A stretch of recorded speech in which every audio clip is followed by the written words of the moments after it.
Vocês estão prontos para receber a palavra de Deus? Eu creio que eu tenho uma palavra de Deus para você, uma palavra do céu, né, para a sua vida, para a sua casa. Eu quero que você abra a sua Bíblia comigo na primeira epístola de Paulo a Timóteo, no capítulo 5 e no versículo 8. Esse vai ser o nosso ponto de partida e uma espécie de trilho sobre o qual nós vamos nos mover. 1 Timóteo, capítulo 5, verso 8. Eu vou ler na Nova Almeida atualizada, mas qualquer que seja a sua versão, você pode acompanhar aí junto. O texto sagrado diz: se alguém não tem cuidado dos seus, e especialmente dos da própria casa, esse negou a fé e é pior do que o descrente. Eu gostaria que você repetisse comigo, para não ficar muito confuso. Vou pedir para você repetir na minha versão. Você pode repetir comigo o texto? Diga: se alguém não tem cuidado dos seus,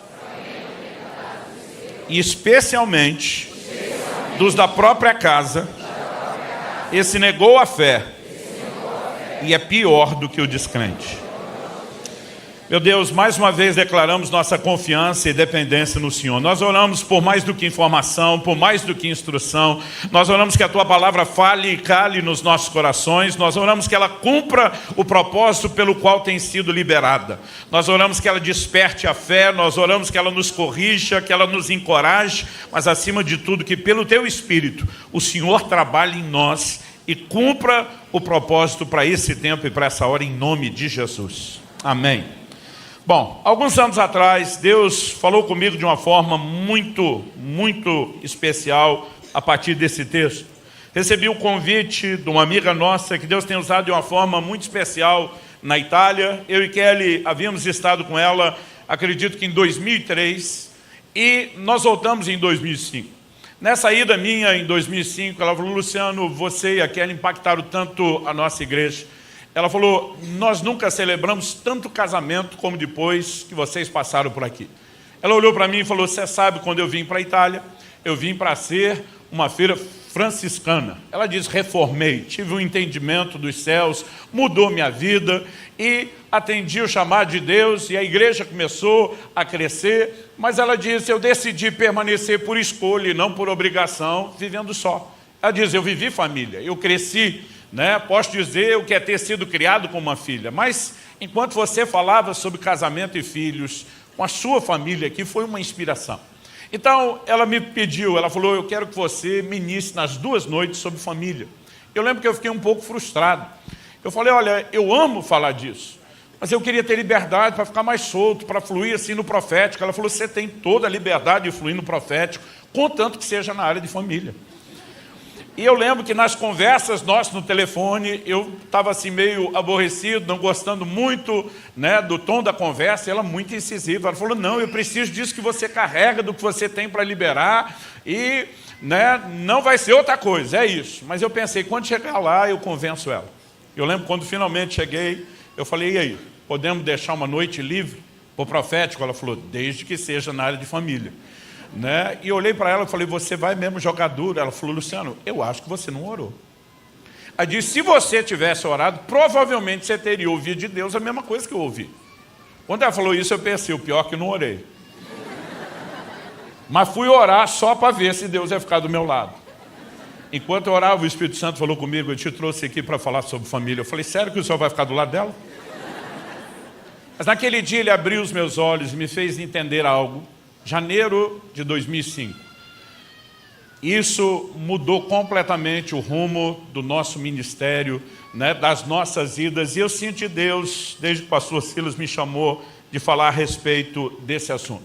Paulo aqui em 1 Timóteo, capítulo 5, verso 8, ele está falando de cuidado. Se você olhar o contexto do capítulo, ele está falando de cuidado material.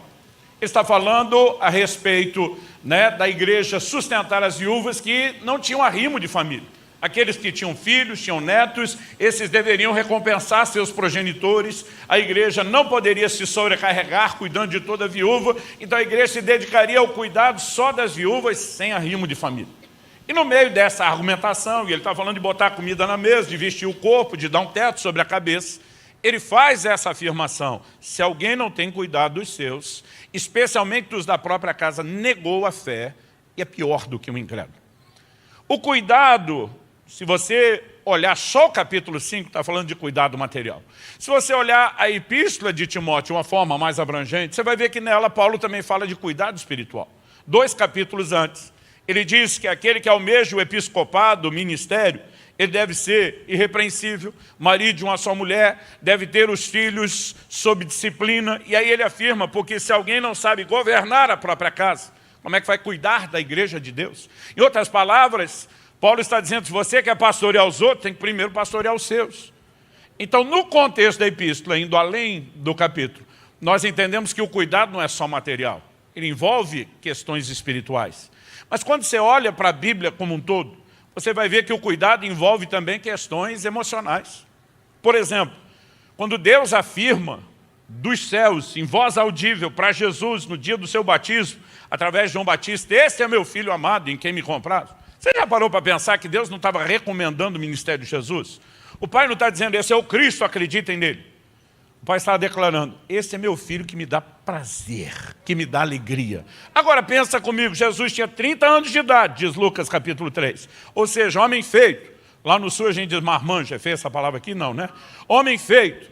Agora, se ele depois de adulto, o Pai Celeste entende que ele precisa não apenas ouvir, mas ouvir em público uma declaração de afeto. A pergunta é, e nós? Que diferente de Jesus, carregamos algumas mazelas emocionais que precisam de cuidados específicos. E nossas crianças que estão em desenvolvimento, o quanto elas não precisam de afirmação.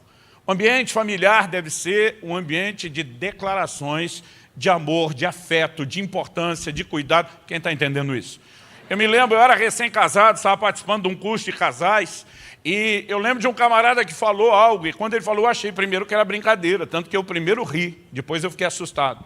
A gente estava falando sobre a importância de declarações de amor no ambiente familiar, não era só marido e mulher, envolvia os filhos. E ele falou assim, quando casei para minha mulher, falei para ela, eu amo você e o dia que isso mudar eu te aviso. E aí ele disse, e nunca mais falei. A gente olhou para aquilo achando que era brincadeira, até entender que o camarada realmente estava falando sério. Na cabeça dele, uma declaração como aquela era só informativa. Então ele disse, falei uma vez, basta, o dia que mudar eu aviso. Nós precisamos entender que o cuidado, e eu quero chamar a atenção dos pais em relação aos seus filhos, não é só espiritual, nem só material. Ele também envolve a área emocional. E eu gostaria que nós pensássemos no cuidado de forma abrangente em relação ao que eu vou falar. A Bíblia diz, se alguém não tem cuidado dos seus, qualquer nível de cuidado sendo negligenciado, espiritual, emocional, material, a Bíblia diz, esse negou a fé. E é pior do que o incrédulo, do que o descrente. Se a Bíblia dissesse que a gente está igual ao descrente, já estava ruim, já estava feio na fita. Mas a Bíblia está dizendo que é pior do que o descrente. O que significa isso? A maioria dos crentes, me parece, de forma prática, fazer uma dicotomia, uma separação entre a fé, quando eu falo fé, é o relacionamento com Deus. Fé de um lado, família do outro. Como se fossem coisas desconexas. Mas eu quero te mostrar, pela palavra de Deus, que você não pode simplesmente separar os dois assuntos, porque eles se mesclam, eles se misturam. Isso é um tema que eu posso dar essa mensagem de hoje, se chama fé e família. Porque os dois, eles estão tão entrelaçados que não dá para você separar. A Bíblia está dizendo, se o camarada chutar a família, demonstrando negligência, falta de cuidado, ele está ferindo a fé e a relação com Deus. E a Bíblia fala isso de diversas formas.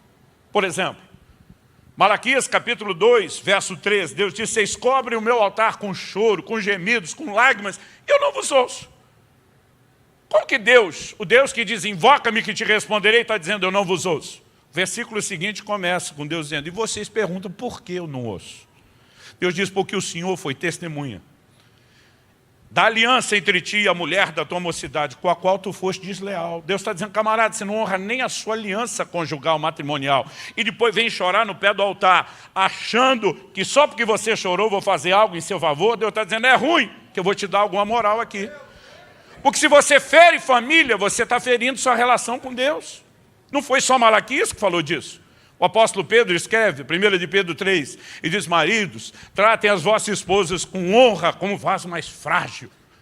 Aí o argumento que ele dá, não é a perspectiva relacional. Ele está dizendo, maridão, trata bem sua mulher, para você ter um pouco de paz, de harmonia ou de alegria dentro de casa. E já seria um bom motivo. Mas ele diz assim, para que não sejam impedidas as vossas orações.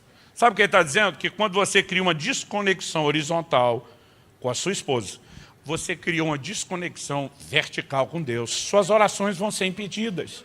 Porque fé e família não são assuntos que se separam. Nós falamos de avivamento, mas na nossa cabeça avivamento é algo para ser vivido só na igreja. Joel profetizou e disse: e acontecerá que nos últimos dias derramarei do meu espírito sobre toda a carne. Ele diz, primeira coisa, vossos filhos e vossas filhas profetizarão. Sabe o que Deus está dizendo? Ele está dizendo: eu quero entrar dentro da sua casa e visitar os seus filhos, a próxima geração. Todo dia um cara falou para mim: pastor, meu sonho de consumo, quando eu penso nos personagens bíblicos, é Filipe, o evangelista. Falei: o que te empolga nele? Ele falou: Samaria. O camarada chega, curando os enfermos, expulsando demônio, ganhando multidão. Eu falei: eu também me empolgo com Filipe. Mas antes Samaria, que é bem empolgante, antes mesmo da experiência que ele tem, evangelizando aquele etíope, tem um outro negócio em Filipe que me empolga. Ele olhou para mim e falou: qual? Falei: a Bíblia diz que ele tinha 4 filhas virgens que profetizavam. 4 filhas virgens, ele está criando e preparando elas para viver família no formato certo. Enquanto isso, todas cheias do Espírito Santo, fluindo debaixo da presença de Deus. O cara ficou me olhando com a cara: está na Bíblia isso? Eu falei: tu é fã de Filipe e não percebeu uma das coisas mais importantes? Malaquias profetizou: eu vou converter o coração dos pais aos filhos e dos filhos aos pais, para que eu não venha e não fira a terra com maldição. A dimensão de espiritualidade, não só de uma casa, não só de uma igreja, mas de uma nação, pode ser afetado pelo estado das nossas famílias. Fé e família não são assuntos que se separam. As pessoas às vezes acham, quando nos vêm falando sobre família, brigando pelos valores de família, que nós estamos tentando meramente defender uma posição conservadora na perspectiva política. Não, meu querido, você precisa entender o quanto a palavra de Deus apresenta a família como algo sério, como algo de uma importância que talvez você nunca mensurou. Eu nunca tive dificuldade de entender que família é importante.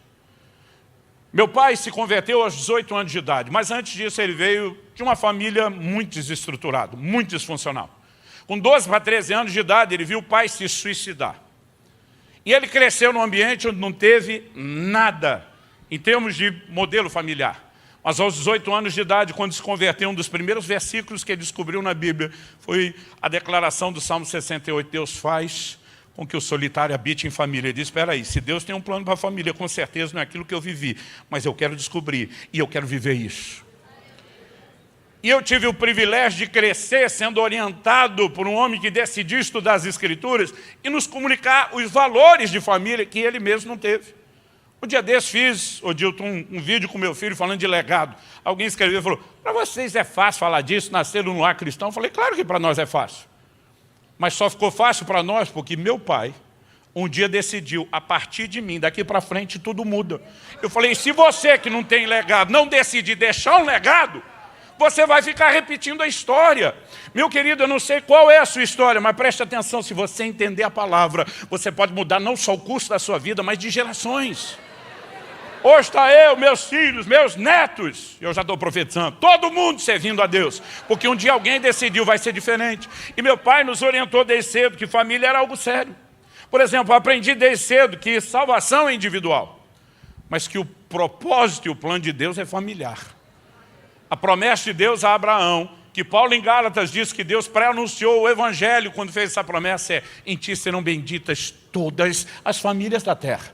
O que Deus fala para Noé? Ele diz: eu tenho salvação para você e para toda a sua casa. O que Deus fala para Ló? Eu tenho salvação para você e para a sua casa. Não foi essa a palavra que Deus deu?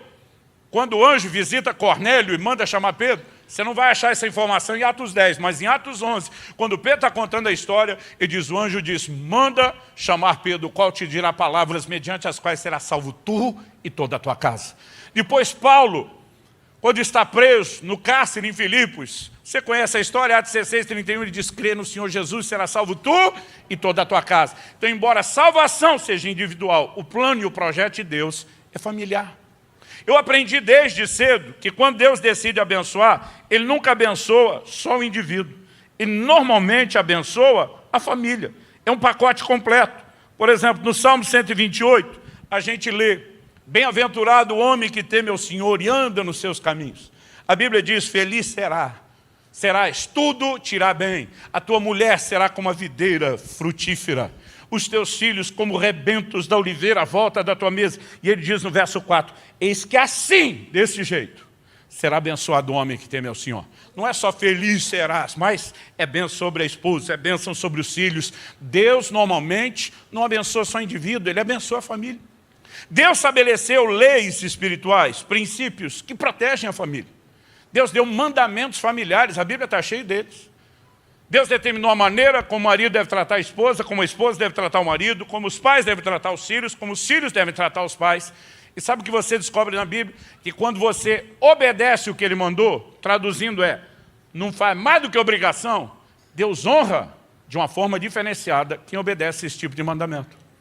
Paulo escreve aos Efésios, uma igreja dos gentios, para citar um dos 10 mandamentos.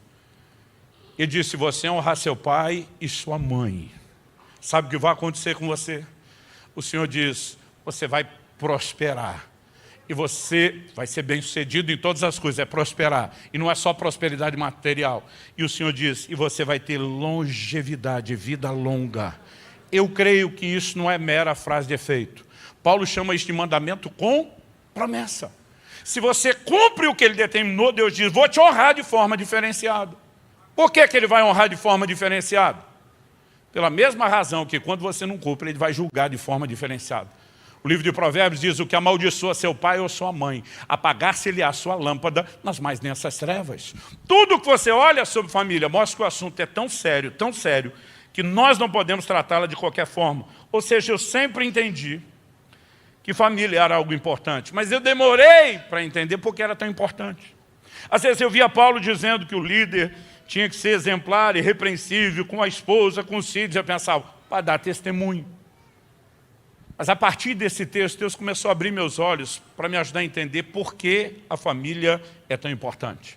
Até nesse senso de Deus abençoar não só o indivíduo, mas a família, eu imaginava que Deus fazia isso tipo assim, porque a família é importante para mim. Quando Deus abençoa a família que eu amo, indiretamente Ele está me abençoando, está me alegrando. Aliás, eu costumo dizer às pessoas, quer conhecer minha simpatia, trate bem minha família.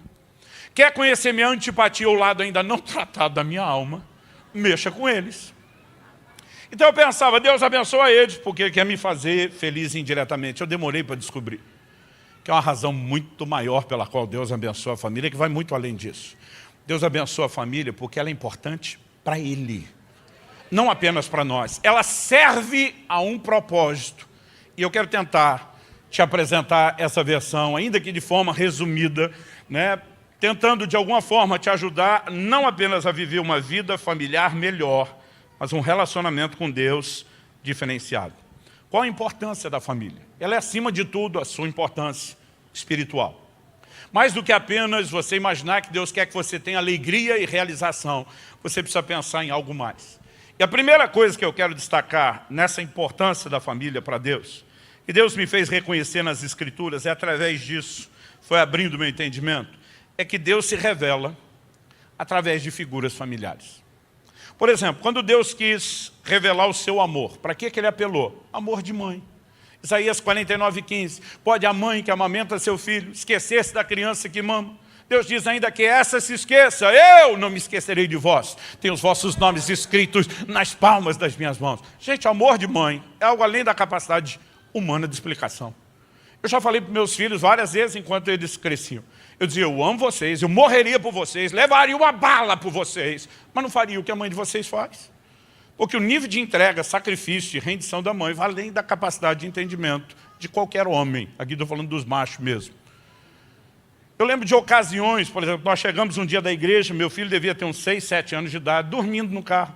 Quando eu olho, a gente morava num sobrado, minha esposa subindo, carregando o menino, escada acima. Eu olhei e falei, tu tá maluco? Você vai acabar com a coluna. Ela falou, você vai me ajudar? Eu falei, claro. Fui lá, acordei meu menino. Falei, acorda aí, seu folgado. Aí a mãe olha e diz, tadinho. Eu falei, tá um sonâmbulo. Ele vai lembrar que você acordou. Um dia minha esposa escovava os dentes das crianças antes de dormir, no outro dia era eu. O dia dela, ela quase que acabava com os esmaltes dos dentes das crianças de tanto que escovava. No meu dia eu olhava para os dois e dizia, seus folgados, vão aprender a fazer as tarefas vocês. Um dia minha esposa falou, quem que é o folgado? Porque ela disse, parece que tu não quer fazer nada. Eu falei, nosso papel é ensinar. Mas na hora de falar do amor, Deus apela para o amor de mãe. Mas na hora de falar de cuidado, Ele apela para quê? Para a visão paterna. Jesus diz, qual de vocês é o pai? Se o filho pedir pão, esse vai lhe dar pedra. Aliás, eu não consigo falar desse versículo sem lembrar um episódio lá de casa. Domingo era o dia de passar fome. Meu pai era pastor, a gente ia cedo de manhã e tinha alguns ônibus para pegar, para chegar primeiro para a escola bíblica dominical, depois tinha o culto, depois eles iam atender todo mundo, fechar a igreja, e a gente ia mais 2 ou 3 ônibus, dependendo do dia ou a linha, para chegar em casa. Nem sempre mamãe conseguia adiantar o almoço na noite de sábado. E às vezes chegava e ia começar tudo do zero. Então a gente já sabia que era o dia de passar fome. Um desses dias, meu irmão mais velho, em nome do Sindicato dos Filhos Esfomeados, foi lá como nosso representante e disse, mãe, pelo amor de Deus, nós vamos morrer se não comer alguma coisa. Sabe aquele drama, né? Nós vamos morrer. Minha mãe disse, abre o armário, pega um saco de pão e vão se entretendo lá. E meu irmão pegou o saco de pão. Naquela época, não era como hoje, você compra no mercado, na padaria, você vem no saco plástico. Naquela época era o saco de papel. Ou seja, quando ficava para outro dia o pão, ficava duro. Eu lembro que meu irmão tira o pão, a gente está empolgado esperando, ele olha aquilo, acho que do jeito que segurou ele já entendeu.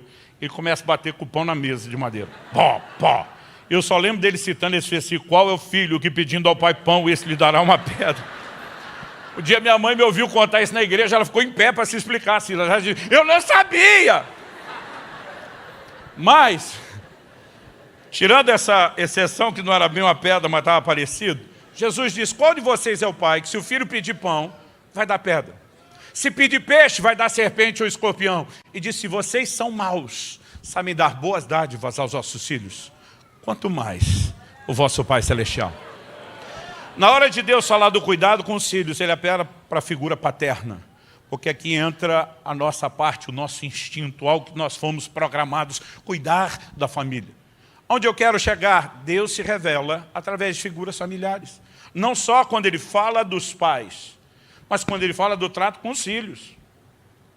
No livro de Hebreus, por exemplo, no capítulo 12, a Escritura pergunta, qual é o pai que vai deixar de corrigir os filhos? Eu disse, se você está sem correção, você é bastardo, não é filho. Porque o pai corrige o filho a quem ama. E quando Deus vai falar de disciplina, Ele se revela de novo usando figuras familiares. Mas não é apenas da relação de pais e filhos. A Bíblia também fala da relação entre o marido e a mulher, entre o homem e a mulher. Por exemplo, Isaías 62:5, Deus diz, como o noivo se regozija da noiva, assim de ti se regozija o Senhor, ó Israel. A gente olha para declarações como Efésios, capítulo 5, que o marido deve amar a sua esposa como Cristo amou a igreja. A esposa deve submeter ao marido como a igreja deve submissão a Cristo. E lá na frente ele vai dizer, grande é esse mistério, há paralelos em toda a Escritura.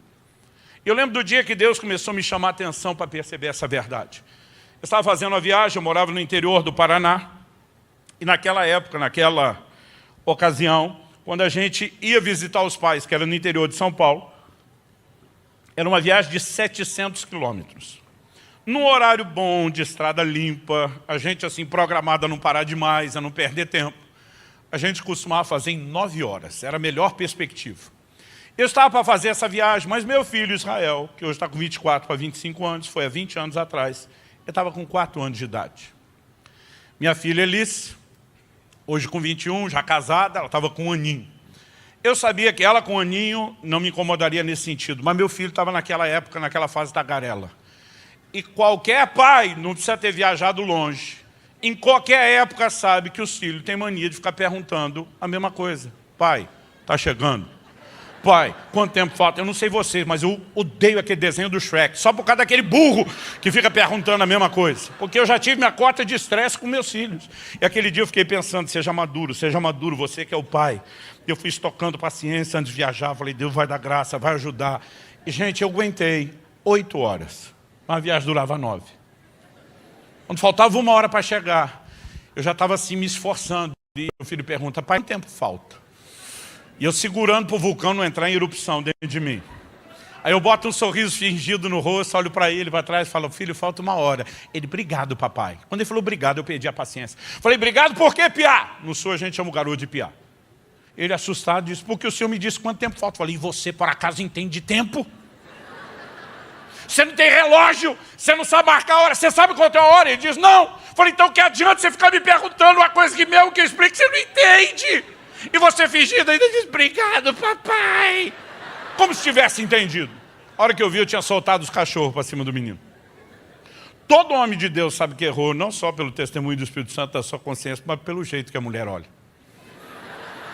Minha mulher é dessas sábias. Ela me ataca mais com silêncio do que com palavras. E de repente eu percebo, Dona Kelly do meu lado, ela já não está mais me olhando com cara de meu herói.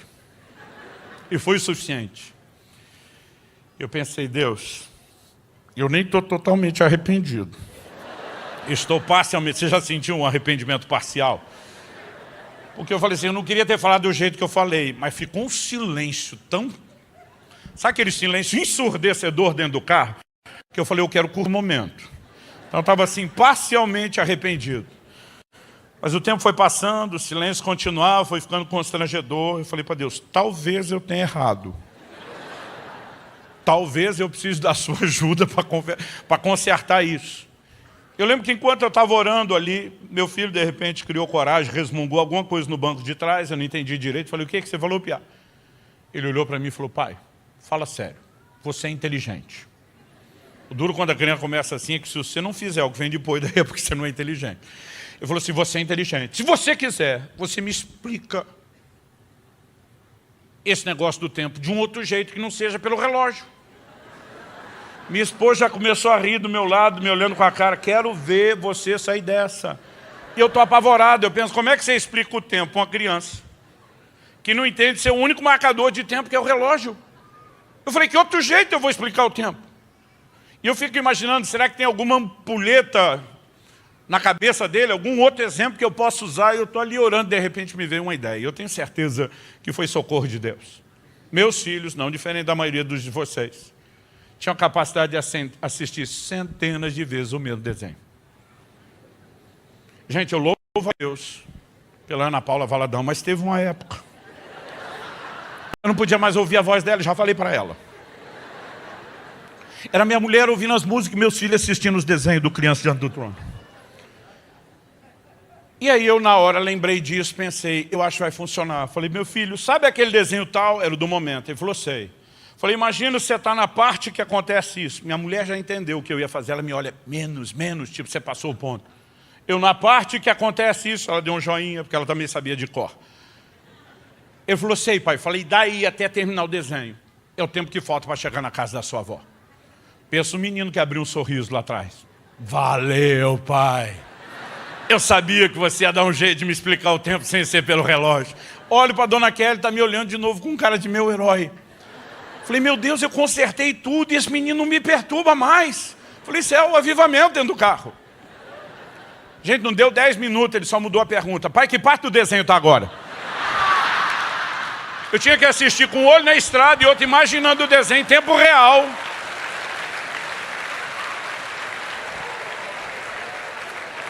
Quando pegamos o acesso secundário para a cidade dos meus sogros, onde estávamos indo, ele fez a pergunta depois de um tempo, pai, e agora?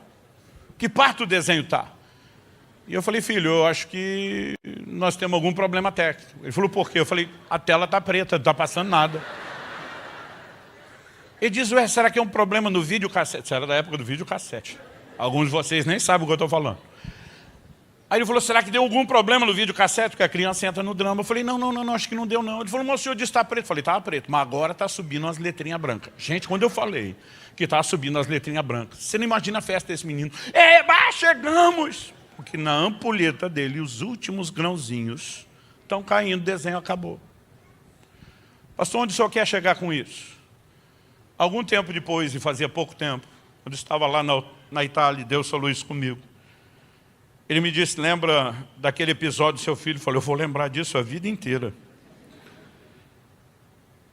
Ele diz, lembra que você precisou entrar na cabecinha dele, no mundinho dele, porque não adiantava você falar na sua linguagem, no seu entendimento. Eu falei, aham.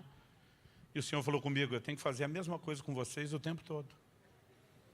A Bíblia diz que os seus pensamentos são mais altos do que os nossos.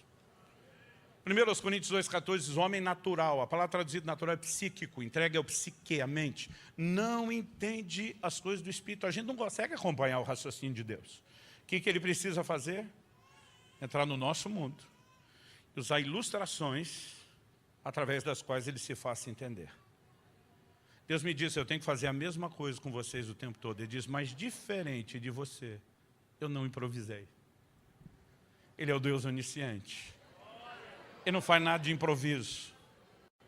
O Senhor disse, quando eu decidi me revelar através de figuras familiares, não foi improviso. E foi isso que abriu a minha mente de uma forma como nunca antes. Eu falei, peraí, ele faz isso em toda a Bíblia. E ele não trabalha com improviso.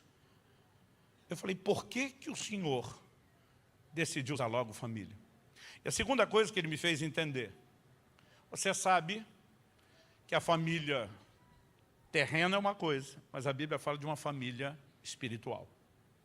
Efésios 2,19, assim já não sois mais estrangeiros, nem forasteiros, mas concidadãos dos santos e membros da família de Deus. Deus tem uma família e você é parte dela. Em Efésios 3,14, Paulo diz, por essa causa me ponho de joelhos diante do Pai, de quem toma o nome toda a família, tanto no céu como na terra. Por causa desse texto, eu sempre imaginei a família de Deus como uma espécie de sobrado, uma casa de 2 andares. O andar de cima, a família no céu, os crentes já foram promovidos e transferidos. O andar de baixo, nós que estamos aqui na terra nesse momento, eu imaginava essa família assim, Deus o paizão, e nós aquele monte de filho feliz, correndo, pulando, brincando na casa. Mas nesse dia o Espírito Santo falou comigo, quando foi que você formou a sua família? Parei para pensar, porque Deus não pergunta para saber as coisas, Ele sabe tudo. Normalmente Ele pergunta para fazer a gente pensar. Falei, no dia 3 de novembro de 1995, uma sexta-noite, mais ou menos entre 9h30, indo quase para 10, foi o momento da minha cerimônia, que eu entrei na aliança matrimonial com a minha esposa. Respondi bonito, falei, cumpriu-se a tua palavra que diz, deixará o homem, seu pai, sua mãe, unir-se à sua mulher. Falei, foi nesse dia que eu formei minha família. O Espírito Santo falou comigo, e os filhos? Falei, os filhos vieram depois. E diz, eles não determinaram o início da família? Eu falei, claro que não. A família foi formada no casamento. Depois, debaixo da bênção e proteção do matrimônio, a família aumentou, nós multiplicamos, gerando os filhos. Ele disse, você entende que a sua família não começa com a chegada dos filhos, mas os filhos são só o aumento de uma família já instituída. Por que é que você acredita que eu só passei a ter uma família quando vocês entraram no cenário? Eu falei, pera, vamos devagar. Querido, me ouça com atenção. O mistério bíblico da Trindade, Pai, Filho e Espírito Santo, é o mais perfeito modelo de uma família. Eu sei quando eu falo isso, a cabeça de uns já buga, e tem uns que parece que a pergunta está escrita na testa. Espera aí, pastor Luciano, se Deus é o Pai, Jesus é o Filho, o Espírito Santo é a mãe, alguns homens já te olham com cara de heresia antes de saber o que você vai falar. As mulheres já fazem uma cara de tomara que seja. Deixa eu te dizer uma coisa. O nosso problema é tentar entender a família eterna a partir da terrena. A família terrena é uma réplica imperfeita e incompleta da família eterna. Mas a gente não vai entender a de lá a partir da de cá. Mas se você olhar de forma contrária, a partir da família eterna, você olhar para a terrena, você vai ver que na terra a mãe ocupa funções que na família eterna o Espírito Santo tem. A Bíblia não chama de mãe. A Bíblia não dá esse tipo de destaque. Aliás, Paulo escreve, aos Gálatas, diz no plano espiritual, não tem homem nem mulher. Ele não está indo contra a definição de gênero, ele está falando do plano espiritual. Jesus disse, no céu não se casa, não se dá em casamento. Então nós não podemos pensar lá a partir da perspectiva de cá. Mas se você fizer a análise inversa, quem é a pessoa responsável pela gestação da vida na família eterna? Desde a criação, você vê o Espírito pairando sobre a face das águas, aguardando para trabalhar em cima da palavra liberada. Quando o anjo vem a Maria e diz, descerá sobre ti o Espírito Santo, o poder do Altíssimo te envolverá com a sua sombra, ela diz, cumpra-se em mim segundo a tua palavra. Quem é o responsável pela gestação da vida na família humana? A mãe. Jesus se referiu ao Espírito Santo como consolador. Ele não é a única fonte de consolo, mas é o único que foi chamado dessa forma. Quem é a fonte de consolo na família terrena? Eu não sei aqui no Rio de Janeiro, mas lá no Sul, nossos filhos já choravam chamando a mãe. Mãe! Eu ficava meio indignado com isso. Um dia meu filho tropeçou, caiu, corri para acudi-lo. Me deu um drible, escapou de mim, correu para o colo da mãe. Eu fiquei indignado. Olhei para minha esposa e falei, injusto isso. Eu que vi, eu que corri atender. Por que é que ele fugiu de mim e correu para você? Minha mulher é um doce de pessoa, mas esse dia ela foi bem sarcástica. Ela disse, por que será? Eu falei, como é que é? Ela falou, meu amor, vocês, os homens, são bons em coisas muito peculiares, extraordinárias que Deus lhes deu. Mas o consolo não é a arte de vocês.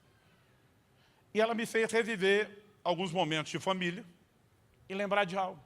Eu sou o tipo de criança que quando era pequeno a gente não podia brincar no sofá.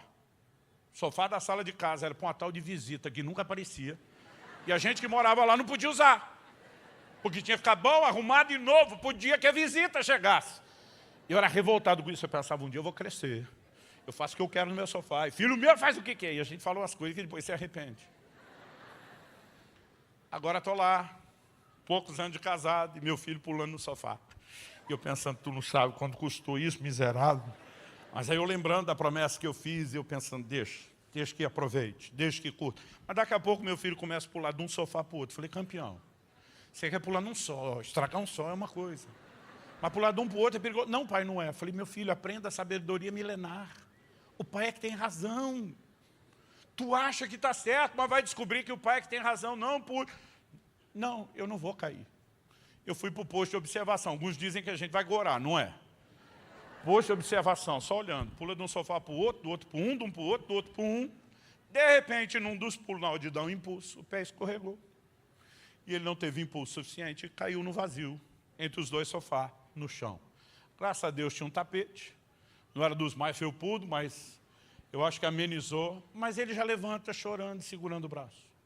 Gente, eu não sei o que aconteceu, porque mãe tem superpoderes. Minha mulher estava bem mais longe do que eu. Ela teletransportou. Ao que eu olhei, eu disse, sem chance. Não tem como alguém chegar a isso, não. Nem o The Flash faria isso. Ela está assim, entre eu e ele. E aí ela começa a falar com ele. E aqui os homens vão me entender melhor do que as mulheres. Porque a gente tem uma inclinação natural a ter o espírito de Seu Lunga. Vocês já ouviram aqui no Rio de Janeiro as histórias de Seu Lunga? Seu Lunga, um cearense, já não está mais vivo, mas ele virou uma lenda ainda vivo, né? Tem literatura de cordel no Nordeste todo só sobre Seu Lunga, porque Seu Lunga ele tinha uma filosofia de vida, que toda pergunta ignorante merece uma resposta ainda mais ignorante. Então tem coisas que ele nunca falou, mas agora a gente já não sabe mais o que ele falou e o que não, porque foi aumentando. Para você ter ideia de como são essa literatura de cordel. Eu, muitas vezes, indo para o Nordeste, os pastores me davam, eu ficava rindo. Né? A mulher pergunta para o Lunga, Lunga, quer leite? Ele diz, quero. Ela diz, levo no copo. Ele diz, não, joga no chão e puxa no rodo. Diz que uma vez ele foi na agropecuária comprar veneno para rato, o funcionário falou, é para levar. Ele falou, não, espera que eu vou buscar o rato comer na sua mão. E todo homem tem uma inclinação ao espírito de Lunga. São níveis diferentes, mas todos temos. Aí quando minha mulher teletransporta e está entre eu e meu filho, ela olha para o meu filho e diz, oi, meu filho, o que aconteceu? Eu atrás. Eu quero gritar para Deus o mundo, como que aconteceu? O menino caiu, você viu? Não é nem para perguntar. Mas aí o menino responde para a mamãe, eu caí. Minha vontade é que o espírito Lunga, mas eu estou lá mordendo a boca, dizendo, não peca, não fala. Mas minha vontade é dizer, eu achei que estava treinando para o mergulho quando fosse na piscina. Aí a mãe pergunta, e machucou? Eu quero gritar para Deus, não, está treinando, para o dia que precisar chorar de verdade ser bom. Está chorando é porque machucou. Aí a mãe pergunta, aonde? O menino segurando o braço o tempo todo, eu quero subir pelas paredes. Aí diz, aqui. Mas o pior, a parte mais difícil, é quando a mãe olha e diz, deixa que mamãe dá um beijinho e já sara. Eu quero gritar para Deus, o mundo está trolando você, menino, não sara, não é xilocaína, não é analgésico, não é remédio. Mas o pior, a mãe vai e nem beija, porque eu vivo com uns 2, 3 dedos de distância. Nem encostou. Sarou e o cara de pau, eu quero voar no pescoço dos dois. E minha esposa fez eu lembrar disso com todo o drama. Mas aí um outro dia, olha lá meu filho pulando no sofá. Eu falo, filho, tá bom. Que foi nada? Mas depois ele começa a pular de um para o outro. Do outro para um. Eu falo, filho, você lembra que da outra vez deu ruim esse negócio? Não, pai, agora eu aprendi, não vou cair, filho. A sabedoria milenar. O pai é que tem razão. E ele continua pulando. Gente, parecia gol da Alemanha. Sabe aquele negócio que você fala, está acontecendo de novo ou é reprise, que você fica na dúvida? Porque do mesmo jeito, não sei se foi o mesmo sofá, mas do mesmo jeito que pulou, caiu no vão, não sei se foi o mesmo braço, mas levanta chorando, segurando o mesmo braço. Esse dia eu pensei, mas não tem uma mãe que teletransporte antes de mim. A hora que ele levantou, já, pum, estou na frente dele. Ele tentou driblar, cerquei. Tentou ir para o outro lado, cerquei. Falei, hoje é nós. E como bom pai, fiz o quê? Dei sermão, porque é isso que pai faz. Eu não te falei para você não ficar pulando. Aí o menino está assustado. Engole o choro. Eu não te falei, engole o choro. Não te falei o que aconteceu? Falou, engole o choro. Falou. Então, bem feito! Se tivesse ouvido seu pai, não tinha caído. Minha esposa falou, meu amor, quando alguém está afogando, não é hora de dar sermão, porque não aprendeu a nadar. É hora de jogar a boia. Eu falei, sabe o que faz sentido você falando desse jeito? A questão é, nós somos ruins pra caramba de consolo. Quem representa isso muito bem? A mãe. Agora entenda, eu não estou dizendo que do lado de lá, na família espiritual, o Espírito Santo é a mãe. Estou dizendo que quando Deus decidiu criar algo aqui, que reproduzisse dentro de limitações o que tem lá, funções que ele tem, foram comunicadas aqui. Aonde eu quero chegar com isso? A gente deve ter um espírito de grandeza. Quando pensa Satanás se levanta contra a família, só para perturbar a gente. Meu querido, você não é o centro do universo. O diabo não vive só para te incomodar. Ele tem aspirações maiores do que te atazanar. O diabo luta contra o propósito de Deus. Então ele não ataca a família só para roubar sua alegria. Acredite, esse é o menor dos prejuízos que você tem. O diabo sabe que Deus se revela através de figuras familiares. Ele sabe que Deus criou uma família terrena que representa, ainda que de forma limitada, eu vou ficar repetindo isso, a família eterna. E ele sabe que a família é uma lente da revelação de Deus que nós temos. E quando ele tenta bagunçar o convívio familiar, ele não quer só roubar sua paz, sua alegria, sua realização. Ele quer distorcer a sua capacidade de entender Deus. Deixa eu te dar um exemplo rápido, que o tempo está acabando. Acredito que isso aconteceu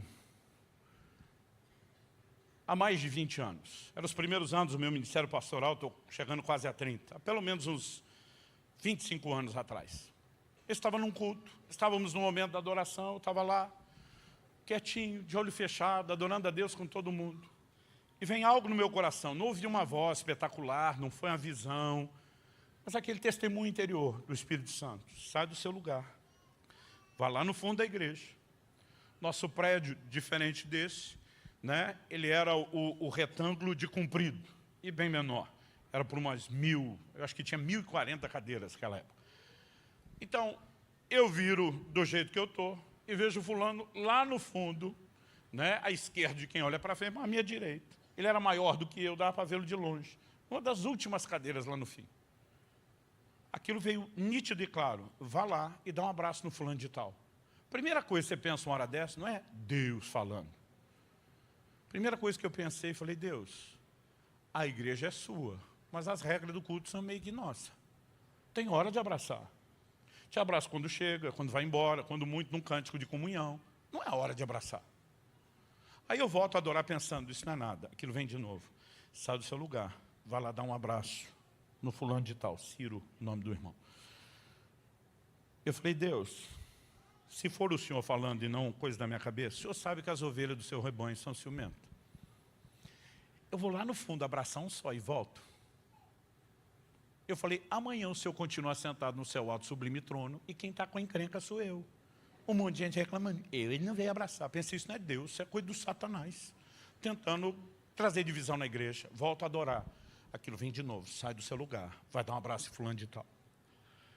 Minha terceira tentativa, eu falei, Deus, o Senhor sabe que nós, os homens, não somos assim tão dados a afeto. Eu vou lá sem mais nem menos, dar um abraço no cara. Ele pode me estranhar. Não tinha argumento que parasse aquele negócio. Vá, dá um abraço no fulano. Pensei, seja o que Deus quiser. Quando eu chego, ele está de olho fechado, ele não me viu chegar. Ele era o segundo lá do corredor, então eu estava pertinho. Eu estou olhando para ele de olho fechado, mas ele não parecia estar cantando, porque o movimento da boca não batia com o da música. Sabe novela mexicana? Você vê um movimento e ouve outra coisa? Eu pensei, está orando. Aí eu fiquei olhando, quando veio um movimento meio que pareceu ser um amém, parou, eu cutuquei ele. Quando eu cutuquei, ele me viu, já levou um susto. Eu já fui me explicando, falei, pode parecer estranho, mas Deus me mandou aqui para te dar um abraço. E já que estava ali mesmo, pensei, seja o que Deus quiser, dei um abraço gordo, apertado nele. O cara maior que eu, mais velho que eu. Chorou que nem criança, Silas. Na verdade, não foi que nem criança, foi pior. Ele não chorou só, ele urrava, ele gritava.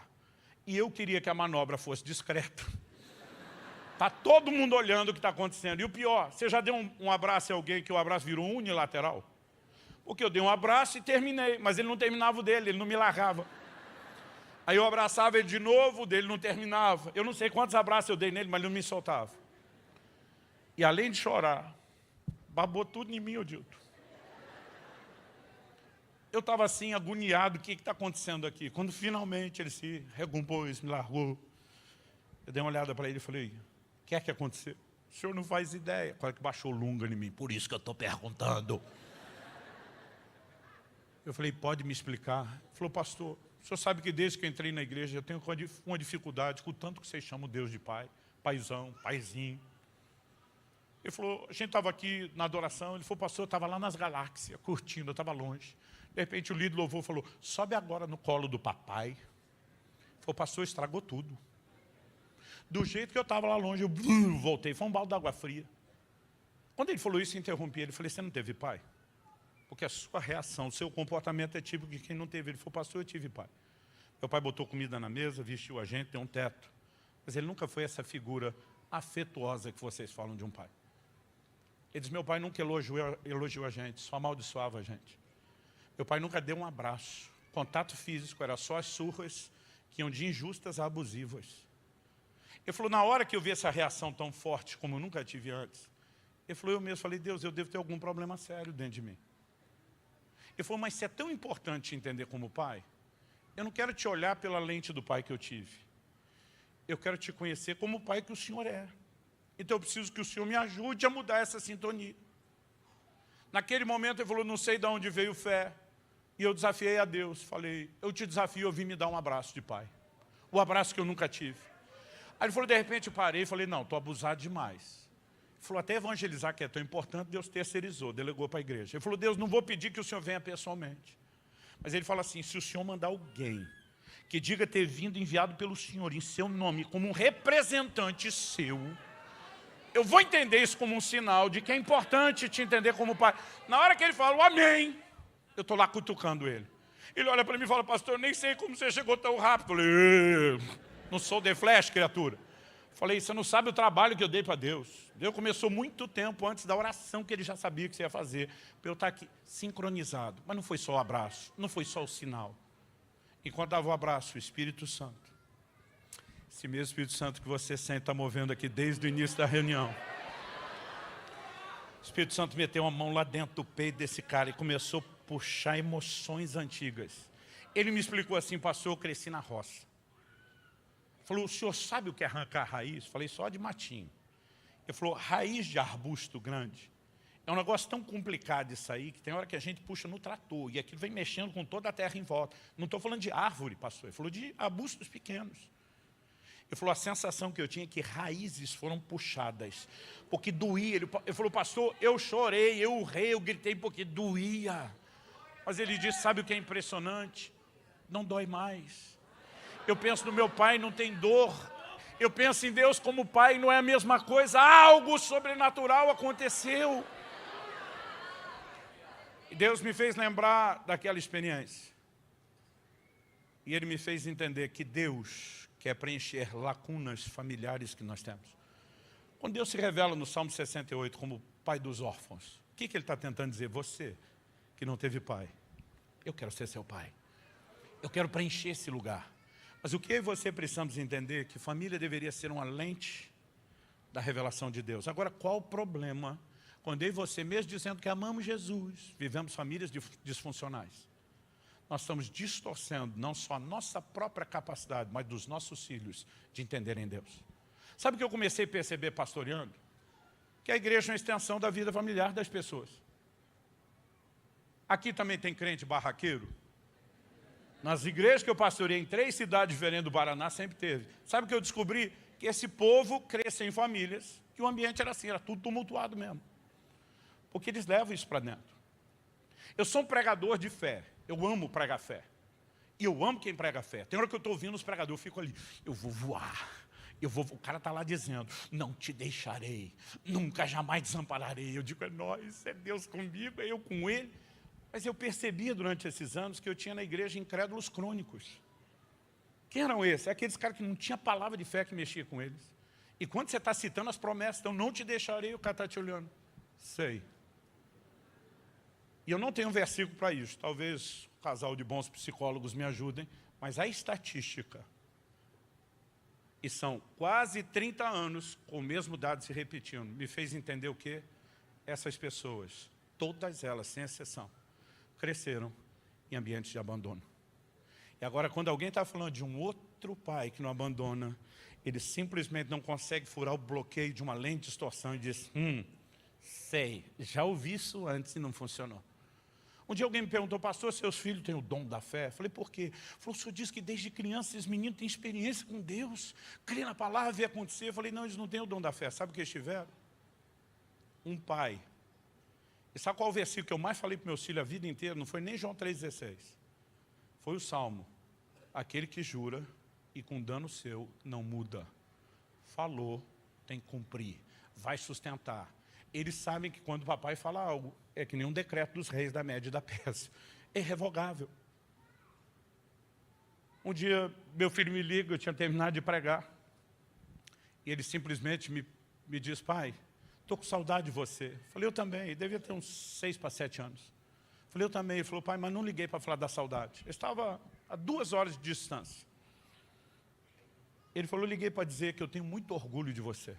Você conversa de criança com 6, 7 anos. Eu falei, é mesmo, filho? Por quê? Ele falou, porque para mim o senhor é que nem o apóstolo Paulo.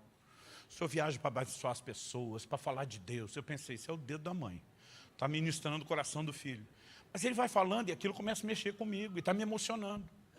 E eu comecei a ficar com vontade de chorar, porque parecia conversa de adulto, não de criança.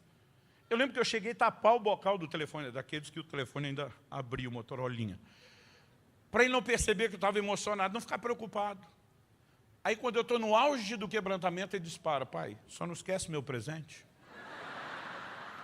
Ele disse que nessa época, como criança, não tinha maldade, mas com o tempo, tanto meu filho como minha filha dizem que aprenderam que a melhor hora de pedir algo para papai e para mamãe é depois do devocional, do tempo com Deus. Diz que a gente está bem mais facinho. Eu entregue do jeito que estava, nem pensei, falei, o que você quer? Ele do outro lado falou, estou podendo escolher? Gente, era uma época difícil. Eu fui começar a igreja sem salário, levei mais 6 famílias, tinha que cuidar da minha e dos outros, sem perspectiva. Tinha vendido casa, carro, tudo que tinha para investir naquele projeto. A gente baixou o padrão de vida no chinelo como nunca antes. Meu filho já tinha me pedido o mesmo presente uns 3 meses antes, e eu falei, sem chance. Aí nesse dia ele falou, estou podendo escolher. Eu falei, o que você quiser. Não pensei. Quando eu falei, o que você quiser, ele falou, pai, se é o que eu quiser, eu quero aquele. Quando ele falou, eu falei, não tem mais volta. Vendo um rim, mas vou honrar minha palavra. Falei para ele, é seu. Quando eu falei, é seu, a conversa acabou. Eu vi o barulho do finado telefone fixo, lembra de quando existia ele, caindo no chão, e os gritos dele. Mãe, ganhei meu brinquedo, ganhei. Eu pensei, eu ainda vou no shopping comprar, tem mais 2 horas de viagem. Mas se o pai falou, está falado. Você acha que quem cresce num ambiente desse tem dificuldade de aceitar que o pai falou está falado? Mas pastor, eu não cresci num ambiente desse. É aí que você precisamos entender algo. Naquele dia na Itália, Deus falou comigo, pare de só pregar restauração familiar. Comece a pregar restauração da visão familiar. Falei, como é que é? O Senhor me disse, tem famílias que não vão mais ser restauradas. Falei, não fala isso, o Senhor é o Deus dos impossíveis. O Senhor disse, tem famílias que não serão mais restauradas. O camarada se converteu no 3º ou 4º casamento, tem como restaurar tudo que houve? Não. O camarada teve um problema sério com o pai ou a mãe que já morreram, tem como consertar isso? Não. Mas Deus me disse, a visão familiar foi consertada.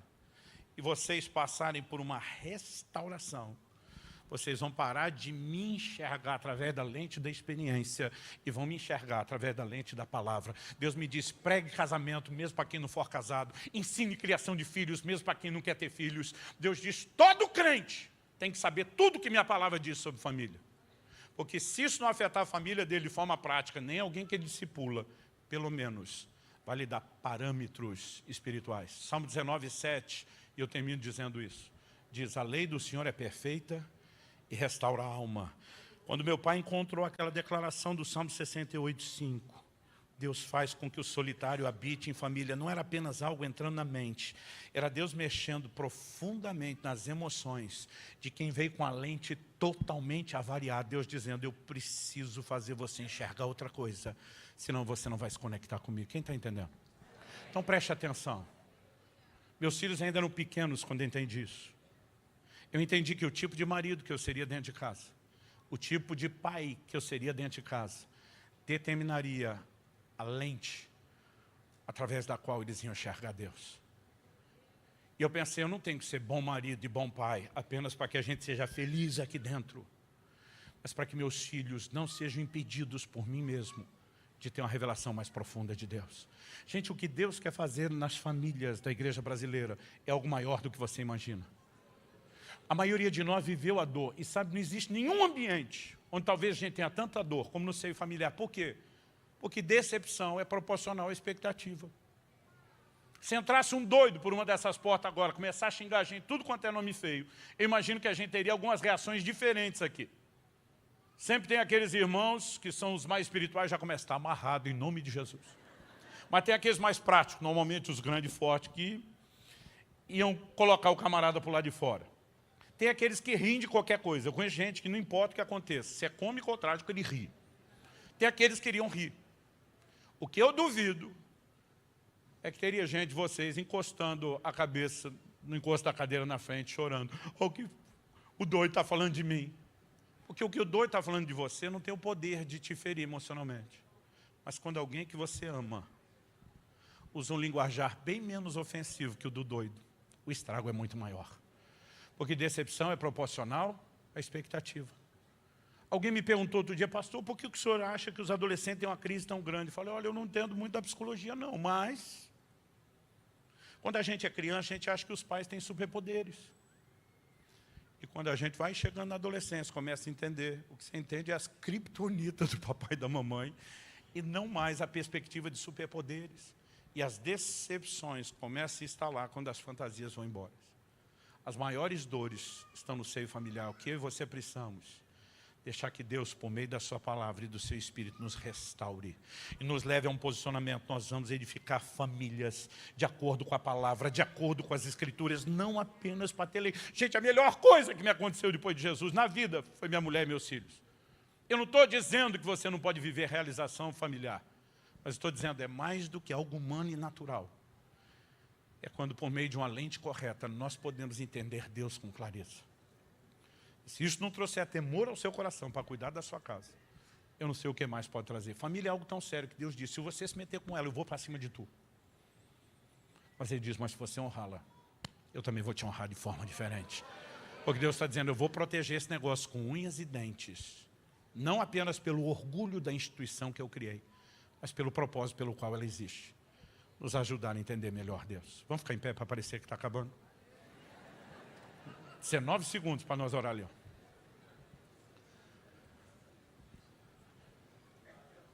Feche os seus olhos por um instante. Meu Deus. Mesmo que não tivéssemos tanto, falei, aham. E o Senhor falou comigo, eu tenho que fazer a mesma coisa com vocês o tempo todo. A Bíblia diz que os seus pensamentos são mais altos do que os nossos. 1 Coríntios 2,14 diz, homem natural, a palavra traduzida natural é psíquico, entregue ao psique, a mente, não entende as coisas do Espírito. A gente não consegue acompanhar o raciocínio de Deus. O que ele precisa fazer? Entrar no nosso mundo, usar ilustrações através das quais ele se faça entender. Deus me disse, eu tenho que fazer a mesma coisa com vocês o tempo todo. Ele diz, mas diferente de você, eu não improvisei. Ele é o Deus onisciente. Ele não faz nada de improviso. O Senhor disse, quando eu decidi me revelar através de figuras familiares, não foi improviso. E foi isso que abriu a minha mente de uma forma como nunca antes. Eu falei, peraí, ele faz isso em toda a Bíblia. E ele não trabalha com improviso. Eu falei, por que que o Senhor decidiu usar logo família? E a segunda coisa que ele me fez entender. Você sabe que a família terrena é uma coisa, mas a Bíblia fala de uma família espiritual. Efésios 2,19, assim já não sois mais estrangeiros, nem forasteiros, mas concidadãos dos santos e membros da família de Deus. Deus tem uma família e você é parte dela. Em Efésios 3,14, Paulo diz, por essa causa me ponho de joelhos diante do Pai, de quem toma o nome toda a família, tanto no céu como na terra. Por causa desse texto, eu sempre imaginei a família de Deus como uma espécie de sobrado, uma casa de 2 andares.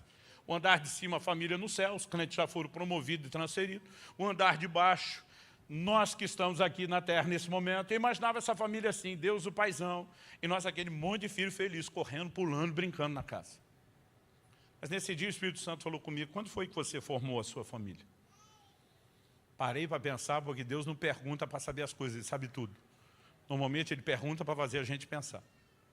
Falei, no dia 3 de novembro de 1995, uma sexta-noite, mais ou menos entre 9h30, indo quase para 10, foi o momento da minha cerimônia, que eu entrei na aliança matrimonial com a minha esposa.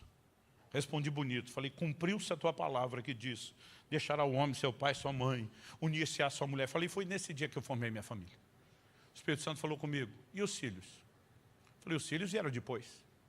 E diz, eles não determinaram o início da família? Eu falei, claro que não. A família foi formada no casamento. Depois, debaixo da bênção e proteção do matrimônio, a família aumentou, nós multiplicamos, gerando os filhos. Ele disse, se você entende que a sua família não começa com a chegada dos filhos, mas os filhos são só o aumento de uma família já instituída, por que é que você acredita que eu só passei a ter uma família quando vocês entraram no cenário? Eu falei, pera, vamos devagar. Querido, me ouça com atenção. O mistério bíblico da Trindade, Pai, Filho e Espírito Santo, é o mais perfeito modelo de uma família. Eu sei quando eu falo isso, a cabeça de uns já buga, e tem uns que parece que a pergunta está escrita na testa. Espera aí, pastor Luciano, se Deus é o Pai, Jesus é o Filho, o Espírito Santo é a mãe, alguns homens já te olham com cara de heresia antes de saber o que você vai falar. As mulheres já fazem uma cara de tomara que seja. Deixa eu te dizer uma coisa. O nosso problema é tentar entender a família eterna a partir da terrena. A família terrena é uma réplica imperfeita e incompleta da família eterna. Mas a gente não vai entender a de lá a partir da de cá. Mas se você olhar de forma contrária, a partir da família eterna, você olhar para a terrena, você vai ver que na terra a mãe ocupa funções que na família eterna o Espírito Santo tem. A Bíblia não chama de mãe, a Bíblia não dá esse tipo de destaque. Aliás, Paulo escreve, né, aos Gálatas, diz no plano espiritual, não tem homem nem mulher, ele não está indo contra a definição de gênero, ele está falando do plano espiritual. Jesus disse, no céu não se casa, não se dá em casamento, então nós não podemos pensar lá a partir da perspectiva de cá. Mas se você fizer a análise inversa, quem é a pessoa responsável pela gestação da vida na família eterna? Desde a criação, você vê o Espírito pairando sobre a face das águas, aguardando para trabalhar em cima da palavra liberada. Quando o anjo vem a Maria e diz, descerá sobre ti o Espírito Santo, o poder do Altíssimo te envolverá com a sua sombra, ela diz, cumpra-se em mim segundo a tua palavra. Quem é o responsável pela gestação da vida na família humana? A mãe. Jesus se referiu ao Espírito Santo como consolador. Ele não é a única fonte de consolo, mas é o único que foi chamado dessa forma. Quem é a fonte de consolo na família terrena? Eu não sei aqui no Rio de Janeiro, mas lá no sul, nossos filhos já choravam chamando a mãe. Mãe! Eu ficava meio indignado com isso. Um dia meu filho tropeçou, caiu, corri para acudi-lo. Me deu um drible, escapou de mim, correu para o colo da mãe. Eu fiquei indignado. Olhei para minha esposa e falei, injusto isso. Eu que vi, eu que corri atender. Por que é que ele fugiu de mim e correu para você? Minha mulher é um doce de pessoa, mas esse dia ela foi bem sarcástica. Ela disse, por que será? Eu falei, como é que é? Ela falou, meu amor, Vocês, os homens, são bons em coisas muito peculiares, extraordinárias que Deus lhes deu. Mas o consolo não é a arte de vocês. E ela me fez reviver alguns momentos de família e lembrar de algo. Eu sou o tipo de criança que quando era pequeno a gente não podia brincar no sofá. O sofá da sala de casa era para uma tal de visita que nunca aparecia. E a gente que morava lá não podia usar. Porque tinha que ficar bom, arrumado e novo, pro dia que a visita chegasse. E eu era revoltado com isso. Eu pensava, um dia eu vou crescer. Eu faço o que eu quero no meu sofá. E filho meu faz o que quer. E a gente falou umas coisas que depois se arrepende. Agora estou lá, poucos anos de casado, e meu filho pulando no sofá. E eu pensando, tu não sabe quanto custou isso, miserável. Mas aí eu lembrando da promessa que eu fiz, e eu pensando, deixa que aproveite, deixa que curta. Mas daqui a pouco meu filho começa a pular de um sofá para o outro. Falei, campeão, você quer pular num só, estragar um só é uma coisa. Mas pular de um para o outro é perigoso. Não, pai, não é. Falei, meu filho, aprenda a sabedoria milenar. O pai é que tem razão. Tu acha que está certo, mas vai descobrir que o pai é que tem razão. Não, eu não vou cair. Eu fui para o posto de observação. Alguns dizem que a gente vai gorar, não é? Posto de observação, só olhando. Pula de um sofá para o outro, do outro para um, de um para o outro, do outro para um. De repente, num dos pulos, na hora de dar um impulso, o pé escorregou. E ele não teve impulso suficiente e caiu no vazio, entre os dois sofás, no chão. Graças a Deus tinha um tapete. Não era dos mais felpudos, mas eu acho que amenizou. Mas ele já levanta chorando, segurando o braço. Gente, eu não sei o que aconteceu, porque mãe tem superpoderes. Minha mulher estava bem mais longe do que eu. Ela teletransportou. Olha que eu olhei, eu disse, sem chance. Não tem como alguém chegar a isso, não. Nem o The Flash faria isso. Ela está assim, entre eu e ele. E aí ela começa a falar com ele. E aqui os homens vão me entender melhor do que as mulheres. Porque a gente tem uma inclinação natural a ter o espírito de Seu Lunga. Vocês já ouviram aqui no Rio de Janeiro as histórias de Seu Lunga? Seu Lunga, um cearense, já não está mais vivo, mas ele virou uma lenda ainda vivo, né? Tem literatura de cordel no Nordeste todo só sobre Seu Lunga, porque Seu Lunga ele tinha uma filosofia de vida, que toda pergunta ignorante merece uma resposta ainda mais ignorante. Então tem coisas que ele nunca falou, mas agora a gente já não sabe mais o que ele falou e o que não, porque foi aumentando. Para você ter ideia de como são essa literatura de cordel. Eu, muitas vezes, indo para o Nordeste, os pastores me davam e eu ficava rindo. Né? A mulher pergunta para o Lunga, Lunga, quer leite? Ele diz, quero. Ela diz, levo no copo. Ele diz, não, joga no chão e puxa no rodo. Diz que uma vez ele foi na agropecuária comprar veneno para rato, o funcionário falou, é para levar. Ele falou, não, espera que eu vou buscar o rato comer na sua mão. E todo homem tem uma inclinação ao espírito de Lunga. São níveis diferentes, mas todos temos. Aí quando minha mulher teletransporta e está entre eu e meu filho, ela olha para o meu filho e diz, oi, meu filho, o que aconteceu? Eu atrás. Eu quero gritar para Deus o mundo, como que aconteceu? O menino caiu, você viu? Não é nem para perguntar. Mas aí o menino responde para a mamãe, eu caí. Minha vontade é que o espírito Lunga, mas eu estou lá mordendo a boca, dizendo, não peca, não fala. Mas minha vontade é dizer, achei que estava treinando para o mergulho quando fosse na piscina. Aí a mãe pergunta, e machucou? Eu quero gritar para Deus, não, está treinando, para o dia que precisar chorar de verdade ser bom. Está chorando é porque machucou. Aí a mãe pergunta, aonde? O menino segurando o braço o tempo todo, eu quero subir pelas paredes. Aí diz, aqui. Mas o pior, a parte mais difícil, é quando a mãe olha e diz, deixa que mamãe dá um beijinho e já sara. Eu quero gritar para Deus, o mundo está trolando você, menino, não sara, não é xilocaína, não é analgésico, não é remédio. Mas o pior, a mãe vai e nem beija, porque eu vivo com uns 2, 3 dedos de distância. Nem encostou. Sarou e o cara de pau, eu quero voar no pescoço dos dois. E minha esposa fez eu lembrar disso com todo o drama. Mas aí um outro dia, olha meu filho pulando no sofá. Eu falo, filho, tá bom. Que foi nada? Mas depois ele começa a pular de um para o outro. Do outro para um. Eu falo, filho, você lembra que da outra vez deu ruim esse negócio? Não, pai, agora eu aprendi, não vou cair, filho. A sabedoria milenar. O pai é que tem razão. E ele continua pulando. Gente, parecia gol da Alemanha.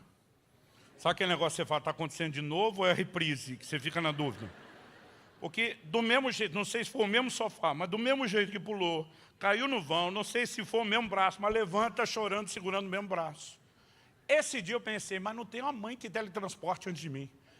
A hora que ele levantou, já, pum, estou na frente dele. Ele tentou driblar, cerquei. Tentou ir para o outro lado, cerquei. Falei, hoje é nós. E como bom pai, fiz o quê? Dei sermão, porque é isso que pai faz. Eu não te falei para você não ficar pulando. Aí o menino está assustado. Engole o choro. Eu não te falei, engole o choro. Não te falei o que ia acontecer? Falou, engole o choro. Falou. Então, bem feito! Se tivesse ouvido seu pai, não tinha caído. Minha esposa falou, meu amor, quando alguém está afogando, não é hora de dar sermão, porque não aprendeu a nadar. É hora de jogar a boia. Eu falei, sabe o que faz sentido você falando desse jeito? A questão é, nós somos ruins pra caramba de consolo. Quem representa isso muito bem? A mãe. Agora entenda, eu não estou dizendo que do lado de lá, na família espiritual, o Espírito Santo é a mãe. Estou dizendo que quando Deus decidiu criar algo aqui, que reproduzisse dentro de limitações o que tem lá, funções que ele tem, foram comunicadas aqui. Aonde eu quero chegar com isso? A gente deve ter um espírito de grandeza. Quando pensa Satanás se levanta contra a família, só para perturbar a gente. Meu querido, você não é o centro do universo. O diabo não vive só para te incomodar. Ele tem aspirações maiores do que te atazanar. O diabo luta contra o propósito de Deus. Então ele não ataca a família só para roubar sua alegria. Acredite, esse é o menor dos prejuízos que você tem. O diabo sabe que Deus se revela através de figuras familiares. Ele sabe que Deus criou uma família terrena que representa, ainda que de forma limitada, eu vou ficar repetindo isso, a família eterna. E ele sabe que a família é uma lente da revelação de Deus que nós temos. E quando ele tenta bagunçar o convívio familiar, ele não quer só roubar sua paz, sua alegria, sua realização.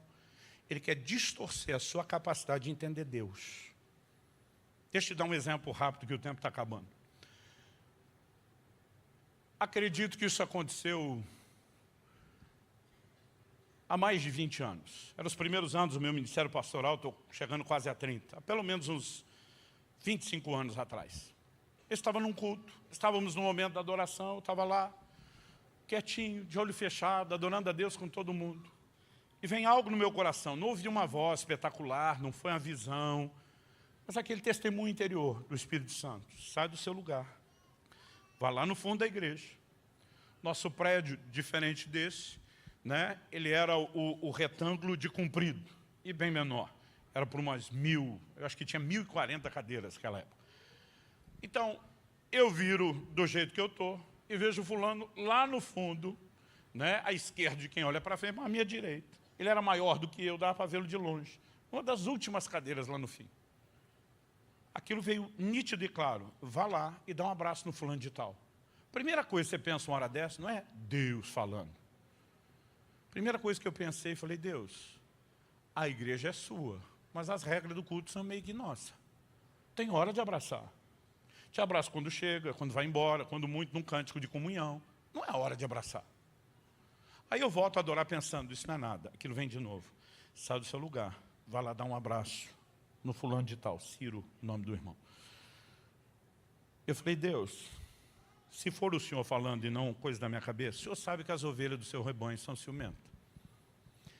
Eu vou lá no fundo abraçar um só e volto. Eu falei, amanhã o Senhor continua sentado no seu alto sublime trono e quem está com a encrenca sou eu. Um monte de gente reclamando. Ele não veio abraçar. Pensei, isso não é Deus, isso é coisa do Satanás. Tentando trazer divisão na igreja. Volto a adorar. Aquilo vem de novo, sai do seu lugar. Vai dar um abraço em fulano de tal. Minha terceira tentativa, eu falei, Deus, o Senhor sabe que nós, os homens, não somos assim tão dados a afeto. Eu vou lá sem mais nem menos, dar um abraço no cara. Ele pode me estranhar. Não tinha argumento que parasse aquele negócio. Vá, dá um abraço no fulano. Pensei, seja o que Deus quiser. Quando eu chego, ele está de olho fechado, ele não me viu chegar. Ele era o segundo lá do corredor, então eu estava pertinho. Eu estou olhando para ele de olho fechado, mas ele não parecia estar cantando, porque o movimento da boca não batia com o da música. Sabe novela mexicana? Você vê um movimento e ouve outra coisa? Eu pensei, está orando. Aí eu fiquei olhando, quando veio um movimento meio que pareceu ser um amém, parou, eu cutuquei ele. Quando eu cutuquei, ele me viu, ele já levou um susto. Eu já fui me explicando. Falei, pode parecer estranho, mas Deus me mandou aqui para te dar um abraço. E já que estava ali mesmo, pensei, seja o que Deus quiser, dei um abraço gordo, apertado nele. O cara maior que eu, mais velho que eu. Chorou que nem criança, Silas. Na verdade, não foi que nem criança, foi pior. Ele não chorou só, ele urrava, ele gritava. E eu queria que a manobra fosse discreta. Está todo mundo olhando o que está acontecendo. E o pior, você já deu um abraço a alguém que o abraço virou unilateral? Porque eu dei um abraço e terminei, mas ele não terminava o dele, ele não me largava. Aí eu abraçava ele de novo, o dele não terminava. Eu não sei quantos abraços eu dei nele, mas ele não me soltava. E além de chorar, babou tudo em mim, Odilto. Eu estava assim, agoniado, o que está acontecendo aqui? Quando finalmente ele se recompôs, me largou, eu dei uma olhada para ele e falei, o que é que aconteceu? O senhor não faz ideia. Quase que baixou lunga em mim, por isso que eu estou perguntando. Eu falei, pode me explicar? Ele falou, pastor, o senhor sabe que desde que eu entrei na igreja eu tenho uma dificuldade com o tanto que vocês chamam Deus de pai, paizão, paizinho. Ele falou, a gente estava aqui na adoração, ele falou, pastor, eu estava lá nas galáxias, curtindo, eu estava longe. De repente o líder louvou falou, sobe agora no colo do papai. Ele falou, pastor, estragou tudo. Do jeito que eu estava lá longe, eu voltei, foi um balde d'água fria. Quando ele falou isso, eu interrompi ele, falei, você não teve pai? Porque a sua reação, o seu comportamento é típico de quem não teve. Ele falou, pastor, eu tive pai. Meu pai botou comida na mesa, vestiu a gente, deu um teto. Mas ele nunca foi essa figura afetuosa que vocês falam de um pai. Ele diz, meu pai nunca elogiou a gente, só amaldiçoava a gente. Meu pai nunca deu um abraço. Contato físico era só as surras que iam de injustas a abusivas. Ele falou, na hora que eu vi essa reação tão forte como eu nunca tive antes, ele falou, eu mesmo falei, Deus, eu devo ter algum problema sério dentro de mim. Ele falou, mas se é tão importante te entender como pai, eu não quero te olhar pela lente do pai que eu tive.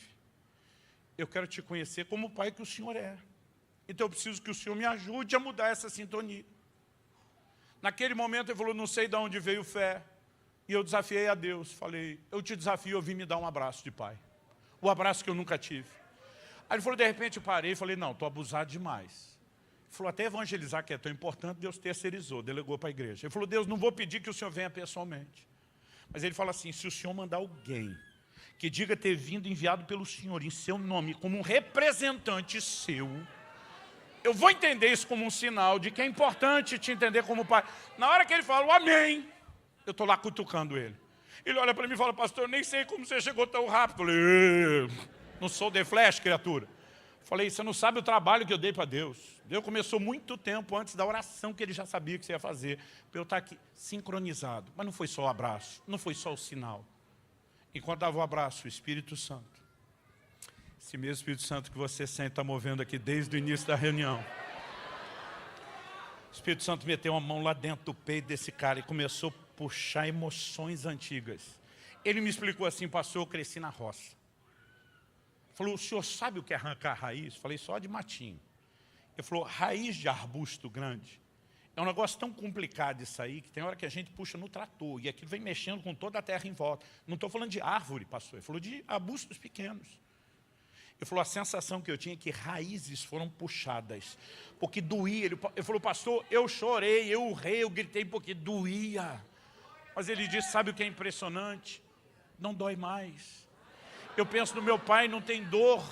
Eu penso em Deus como pai, não é a mesma coisa. Algo sobrenatural aconteceu. E Deus me fez lembrar daquela experiência. E Ele me fez entender que Deus quer preencher lacunas familiares que nós temos. Quando Deus se revela no Salmo 68 como pai dos órfãos, o que Ele está tentando dizer? Você que não teve pai, eu quero ser seu pai. Eu quero preencher esse lugar. Mas o que eu e você precisamos entender é que família deveria ser uma lente da revelação de Deus. Agora, qual o problema quando eu e você, mesmo dizendo que amamos Jesus, vivemos famílias disfuncionais? Nós estamos distorcendo não só a nossa própria capacidade, mas dos nossos filhos de entenderem Deus. Sabe o que eu comecei a perceber pastoreando? Que a igreja é uma extensão da vida familiar das pessoas. Aqui também tem crente barraqueiro.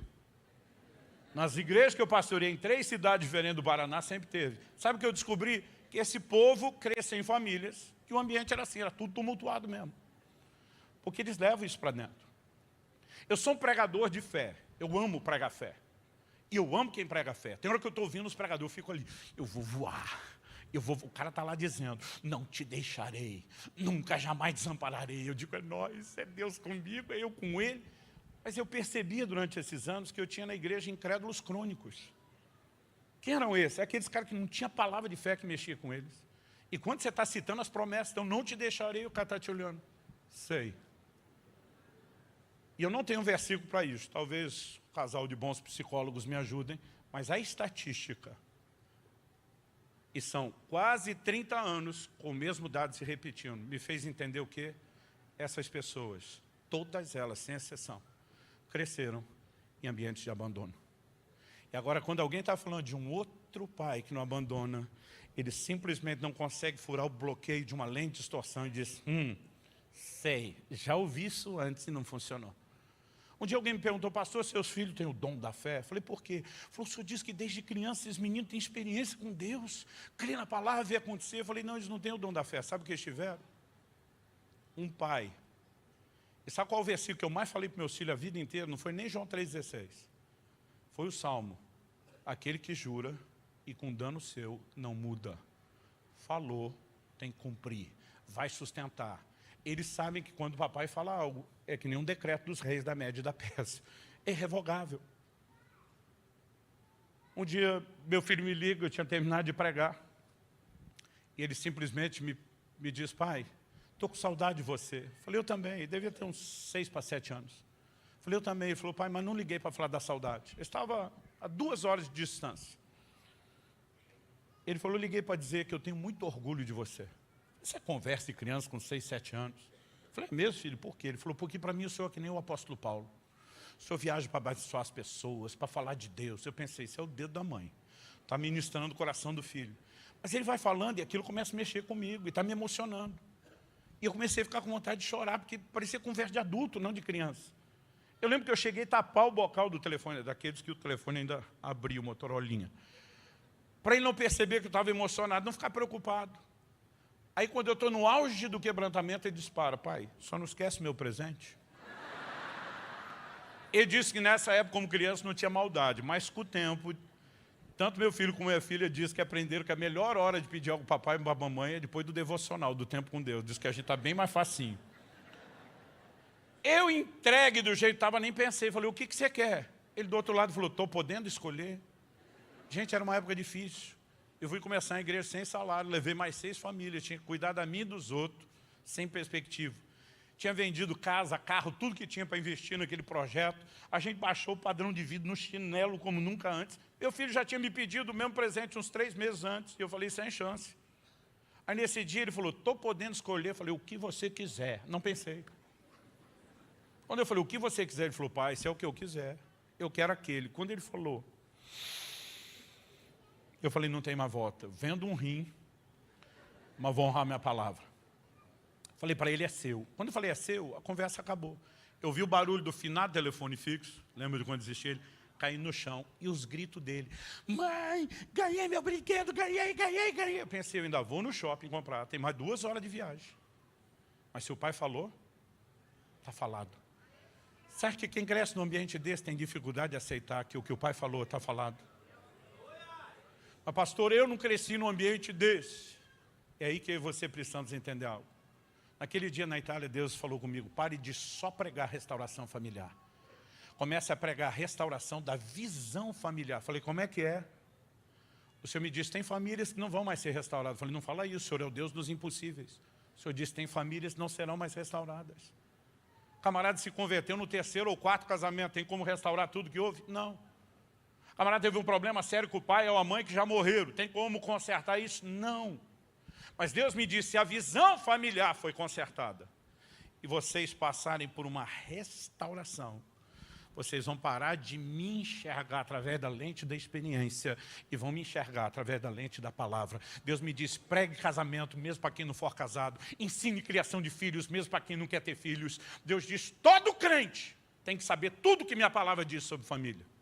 Porque se isso não afetar a família dele de forma prática, nem alguém que ele discipula, pelo menos vai lhe dar parâmetros espirituais. Salmo 19, 7, E eu termino dizendo isso. Diz, a lei do Senhor é perfeita e restaura a alma. Quando meu pai encontrou aquela declaração do Salmo 68:5, Deus faz com que o solitário habite em família. Não era apenas algo entrando na mente.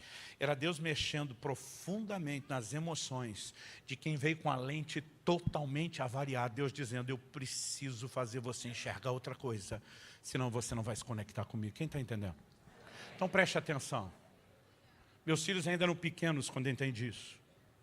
Eu entendi que o tipo de marido que eu seria dentro de casa, o tipo de pai que eu seria dentro de casa, determinaria a lente através da qual eles iam enxergar Deus. E eu pensei, eu não tenho que ser bom marido e bom pai apenas para que a gente seja feliz aqui dentro, mas para que meus filhos não sejam impedidos por mim mesmo de ter uma revelação mais profunda de Deus. Gente, o que Deus quer fazer nas famílias da igreja brasileira é algo maior do que você imagina. A maioria de nós viveu a dor e sabe, não existe nenhum ambiente onde talvez a gente tenha tanta dor como no seio familiar. Por quê? Porque decepção é proporcional à expectativa. Se entrasse um doido por uma dessas portas agora, começar a xingar a gente, tudo quanto é nome feio, eu imagino que a gente teria algumas reações diferentes aqui. Sempre tem aqueles irmãos que são os mais espirituais, já começam a estar amarrado em nome de Jesus. Mas tem aqueles mais práticos, normalmente os grandes e fortes, que iam colocar o camarada para o lado de fora. Tem aqueles que riem de qualquer coisa. Eu conheço gente que não importa o que aconteça, se é cômico ou trágico, ele ri. Tem aqueles que iriam rir. O que eu duvido é que teria gente de vocês encostando a cabeça no encosto da cadeira na frente, chorando. O que o doido está falando de mim. Porque o que o doido está falando de você não tem o poder de te ferir emocionalmente. Mas quando alguém que você ama usa um linguajar bem menos ofensivo que o do doido, o estrago é muito maior. Porque decepção é proporcional à expectativa. Alguém me perguntou outro dia, pastor, por que o senhor acha que os adolescentes têm uma crise tão grande? Eu falei, olha, eu não entendo muito da psicologia não, mas quando a gente é criança, a gente acha que os pais têm superpoderes. E quando a gente vai chegando na adolescência, começa a entender, o que você entende é as criptonitas do papai e da mamãe, e não mais a perspectiva de superpoderes. E as decepções começam a se instalar quando as fantasias vão embora. As maiores dores estão no seio familiar. O que eu e você precisamos? Deixar que Deus, por meio da sua palavra e do seu Espírito, nos restaure e nos leve a um posicionamento. Nós vamos edificar famílias de acordo com a palavra, de acordo com as Escrituras, não apenas para ter lei. Gente, a melhor coisa que me aconteceu depois de Jesus na vida foi minha mulher e meus filhos. Eu não estou dizendo que você não pode viver realização familiar, mas estou dizendo é mais do que algo humano e natural. É quando, por meio de uma lente correta, nós podemos entender Deus com clareza. Se isso não trouxer temor ao seu coração para cuidar da sua casa, eu não sei o que mais pode trazer. Família é algo tão sério que Deus diz, se você se meter com ela, eu vou para cima de tu. Mas Ele diz, mas se você honrá-la, eu também vou te honrar de forma diferente. Porque Deus está dizendo, eu vou proteger esse negócio com unhas e dentes. Não apenas pelo orgulho da instituição que eu criei, mas pelo propósito pelo qual ela existe. Nos ajudar a entender melhor Deus. Vamos ficar em pé para parecer que está acabando? 19 segundos para nós orar ali.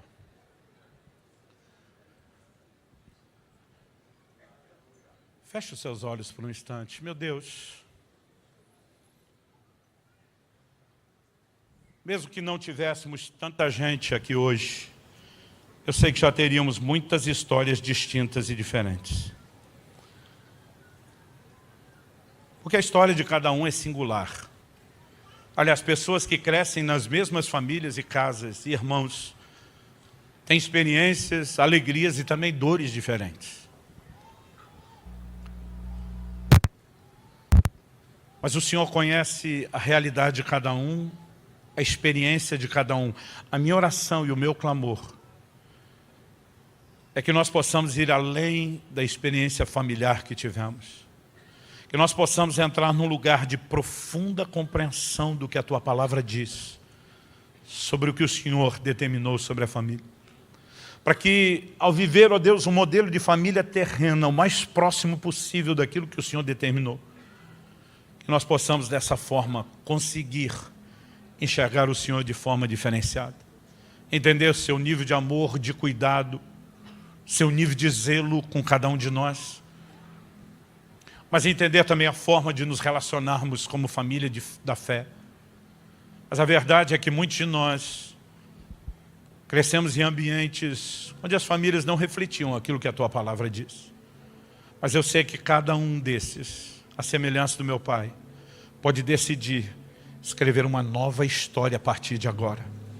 Eu oro por mais do que restauração familiar nessa semana. Eu oro pela restauração da visão familiar. Que o Senhor nos ajude a entender até mesmo aquilo que num patamar natural não possa ser tão profundamente afetado, mas de tal forma, de tal maneira que isso afete a nossa relação com Deus.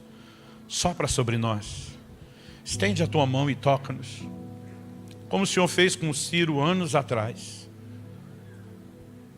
Toca naquele lugar de uma dor, de uma distorção na lente da revelação. E ajuda-nos por meio do entendimento da tua palavra e da liberação do teu poder a viver restauração.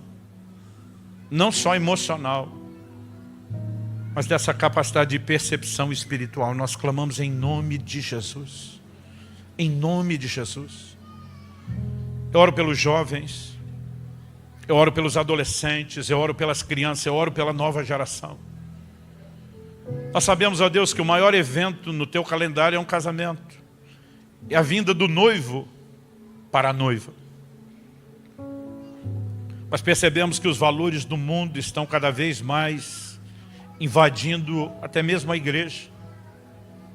E percebemos que a estatística de gente que não se guarda em pureza para o casamento é tão grande, que as pessoas já não têm a capacidade de absorver o entendimento de uma mensagem de santidade, de uma noiva pura, sem mancha, nem mácula, nem ruga ou qualquer coisa semelhante. Inocentemente achamos que o diabo estava apenas tentando atacar casamentos e não percebemos que ele tem roubado mais do que isso.